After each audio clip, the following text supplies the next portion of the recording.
What's the truth about Mother Goose? Let's clear up all the mystery. Her nursery rhymes from olden times are really part of history. What's the truth about Mother Goose? The rhymes that children learn today. Let's read the signs between the lines. Conduct a thorough expose. We'll find within these pages as we go behind the scene. Famous people, famous places, and what the verses really mean. What's the truth about Mother Goose? Turn these pages and you'll see. We'll get the truth, the facts forsooth. Solve this age-old mystery. Little Jack Horner sat in a corner, eating his Christmas pie. He put in his thumb and pulled out a plum and said, "What a good boy am I."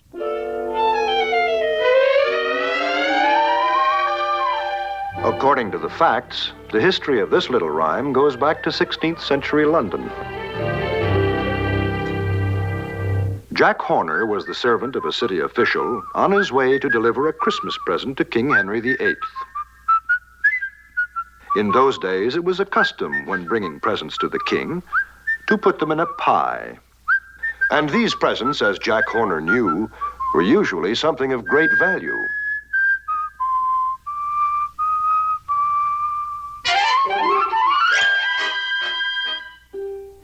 And since Jack was a bit of a knave, he stuck in his thumb and pulled out a plum,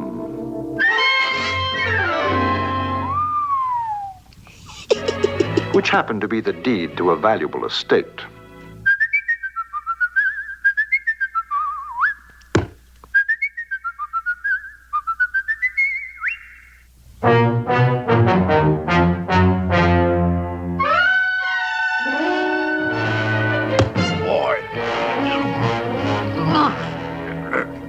When King Henry sent for the city official, he hurried to court, expecting some special favor in return for his present.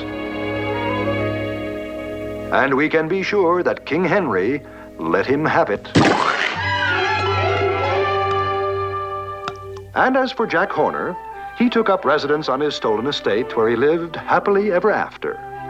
Unless, of course, he was haunted by a certain nursery rhyme that became surprisingly popular at that time. Little Jack Horner sat in a corner, eating a Christmas pie. Put in his thumb, pulled out a plum, said, "What a good boy am I." Jack Horner, Jack Horner, Jack Horner.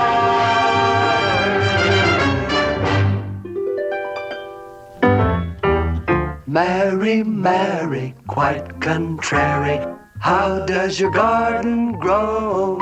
With silver bells and cockle shells and pretty maids all in a row.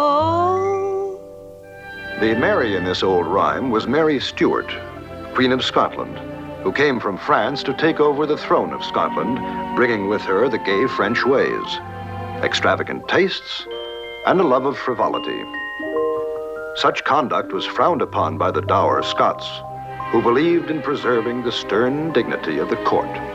And therefore, Mary was considered quite contrary.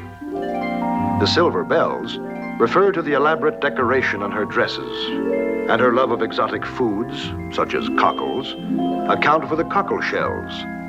And the pretty maids all in a row were her ladies-in-waiting. But behind this playful little rhyme lies one of the most sinister and tragic stories in all history. 4 years after her arrival in Scotland, she married Lord Darnley, a selfish weakling whom Mary soon came to despise. And the beautiful queen turned her attentions to a French poet who lost his head completely when the dour Scots interfered. Then followed a romance with a court musician. But this, too, ended on a tragic note when the infuriated Darnley interfered. Then came the Earl of Bothwell.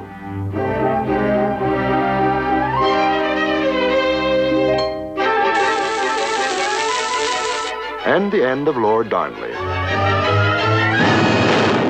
And 3 weeks later, Mary and Bothwell were married. Now Mary was considered much too contrary, and the outraged Scots rose against her, forced her abdication, and sent her to the island prison of Loch Leven.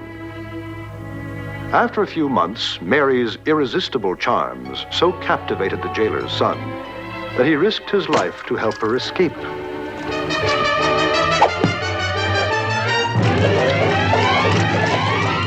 Then, in an attempt to regain the throne, Mary organized a sizable army, which was defeated after a violent battle. Oh, dear. And she fled to England to take refuge with her cousin, Queen Elizabeth. But Elizabeth became jealous of Mary's great popularity.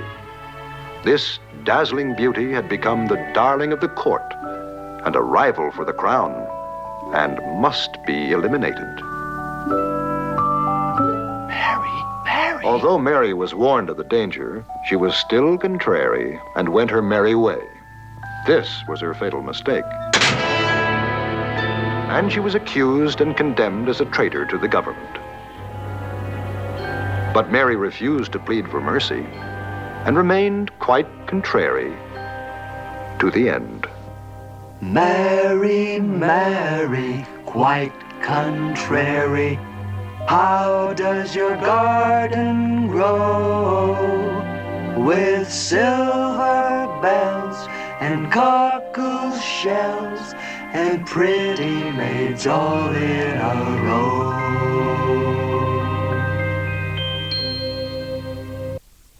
London Bridge is falling down, falling down, falling down. London Bridge is falling down, my fair lady. The history behind this famous nursery song is the story of Old London Bridge.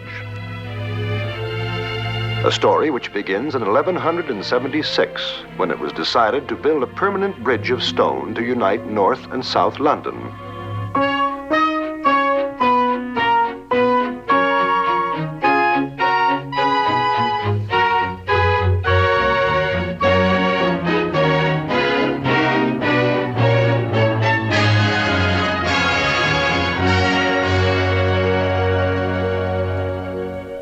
After the bridge was finished in 1209, it was sanctified by the addition of a beautiful two-story chapel over the central pier.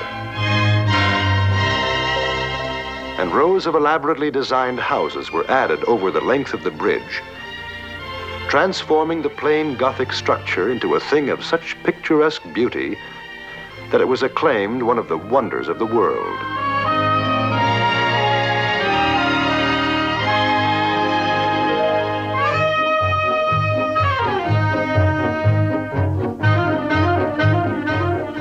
The street floors were rented to merchants who did a bustling business, drawing their customers from the tide of traffic coming and going over the bridge.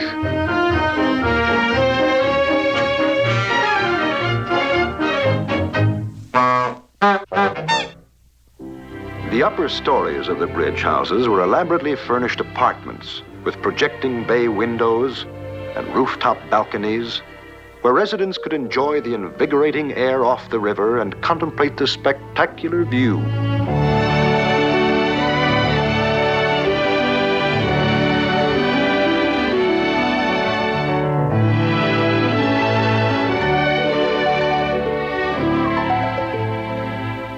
Little wonder that Hans Holbein and William Hogarth and many other famous painters chose to live on London Bridge.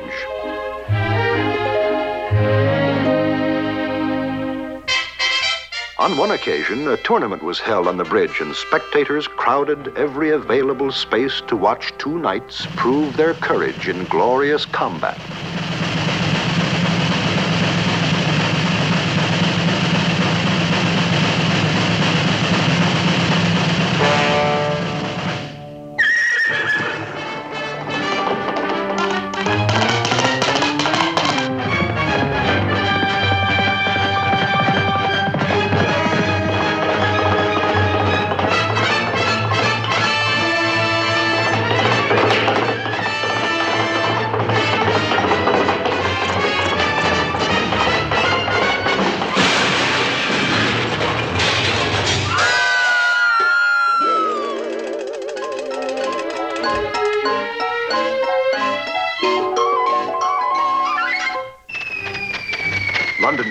often the scene of spectacular displays and lavish celebrations, which marked great moments in English history.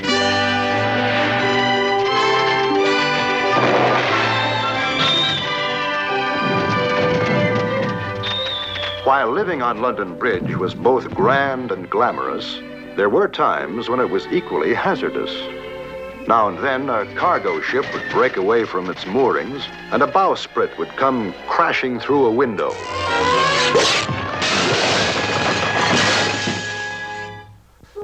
The greatest threat to the bridge and its inhabitants was fire. One such disaster occurred in 1666, when a fire started in the King's Bakery in Pudding Lane. At first, it was of little consequence.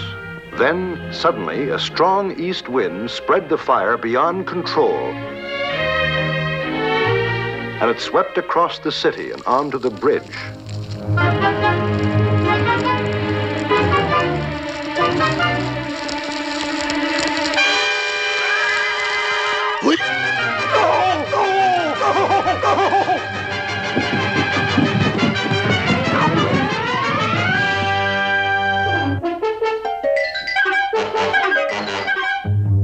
This was the famous Great Fire of London, which reduced the world's largest city to a vast panorama of ashes and charred rubble, and left London Bridge a bare and blackened ruin. During the reconstruction of London, the bridge houses were rebuilt, and its endless tide of humanity returned. But as the centuries passed, London Bridge began to feel its age.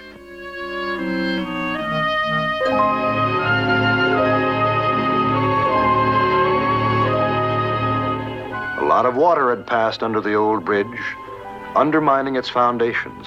The intense heat of the fires had dangerously weakened its arches, and heavy timbers braced the tottering houses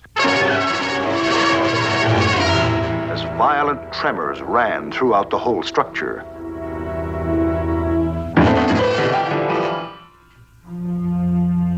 The once magnificent bridge, which had been the pride of London and proclaimed as one of the wonders of the world, was declared a public nuisance and was ridiculed in rhyme and song. The bridge is falling down, falling down, falling down.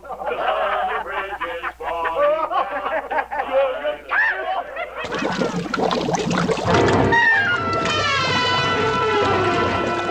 Finally, on July the 4th, 1823, the death warrant of the old bridge was signed, and it was demolished. And a new bridge was built in its place, the London Bridge, which stands today. But the original London Bridge still lives on in the famous old nursery song. London Bridge is falling down, falling down, falling down. London Bridge is falling down, my fair lady. Shake and quake, oh London Bridge, have a ball till your arches fall. Jump and jive, oh London Bridge, my fair lady. And that's the truth about Mother Goose. The whole truth? The absolute historical truth? Well, as far as we know, that's the truth about Mother Goose. Now you've solved the mystery. That's all we know, that's all the show. We'll close our book of history.